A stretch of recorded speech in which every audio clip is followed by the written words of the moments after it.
In this tutorial, we're going to have a look at making our basic chair, but this time we're going to use the addition technique. So instead of taking parts away, we're going to add parts together. So I'm going to start by getting my rectangle tool. Okay, I want to draw a base of my chair, roughly to scale. Right, so roughly use your character as a scale. I'm going to push-pull this up a little bit. You can see that this is the part I'm going to sit on. First step I'm going to do is I'm going to add a back to this, right? So I want to add a back that I can have my rest against, okay?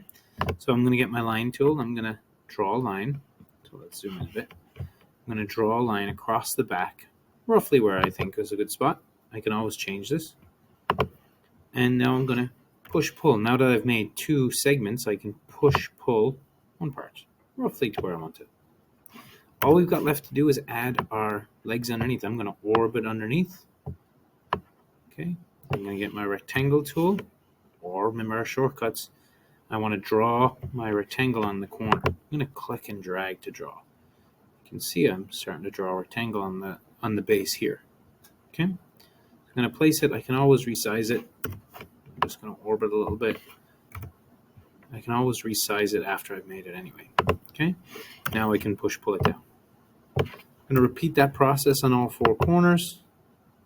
I'm going to roughly try and make them the same size, but I'm not too worried about that yet. I'm going to figure that out in a minute. I'm just going to repeat the process, putting my rectangles on the four corners and pulling them down. And have one more left. I'm going to pull that down. And now I've made my chair. Now, if we have a look, well, not too bad. It wouldn't be very stable, though. I'd definitely fall over.